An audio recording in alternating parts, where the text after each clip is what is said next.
இன்னைக்கு நாம பார்க்க போற கோர்ஸ் வந்து பிஎஸ்சி ஃபாரன்சிக், அதாவது தடயவியல் நிபுணர். இந்த கொலை கொள்ளை இந்த மாதிரி சம்பவங்கள் நடக்கிறப்ப அங்க இருக்கக்கூடிய முடி, நகங்கள், காலடி தடம் இந்த மாதிரி சின்ன சின்ன விஷயங்களை வந்து ஆராய்ச்சி பண்ணி அதை வந்து போலீஸோட இன்வெஸ்டிகேஷனுக்கு ஹெல்ப் பண்ணுவாங்க. அவங்க தான் இந்த தடயவியல் நிபுணர் அப்படின்னு சொல்லுவாங்க. அதை பத்தின படிப்பு தான் இந்த ஃபாரன்சிக் அப்படின்ற கோர்ஸ்.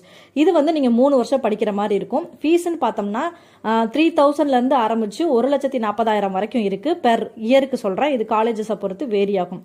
இதுக்கு நீங்க 12th வந்து above 50% நீங்க பாஸ் பண்ணிருக்கணும். இந்த கோர்ஸ் நீங்க கம்ப்ளீட் பண்ணிட்டு ஒரு ஃபாரன்சிக் சயின்டிஸ்ட் ஆயிட்டீங்கன்னா பெர் மந்த் உங்களுக்கு எவ்வளவு சேலரி தெரியுமா? ஆவரேஜா 1,70,000 உங்களுக்கு வந்து சேலரி கிடைக்கும். நம்ம தமிழ்நாட்டிலேயே நிறைய காலேஜஸ்ல வந்து இந்த பிஎஸ்சி ஃபாரன்சிக் அப்படின்ற கோர்ஸ் வந்து அவைலபிளா இருக்கு. ஸோ நேச்சுரலாவே சில பேருக்கு வந்து ஒரு சின்ன சின்ன நுணுக்கமான விஷயங்களை பார்த்தா கூட ஈஸியா வந்து ஃபைண்ட் பண்ணிடுவாங்க. அந்த திறன் இருக்கும். அந்த மாதிரி இருந்துச்சுன்னா நீங்க வந்து பிஎஸ்சி ஃபாரன்சிக் எடுத்து படிங்க. உங்களுக்கு ஃபியூச்சருக்கு ரொம்பவே ஹெல்ப்ஃபுல்லா இருக்கும். ஸோ பிடிச்சதை படிங்க, பிடிச்சமான லைஃபை லீட் பண்ணுங்க. பாய்.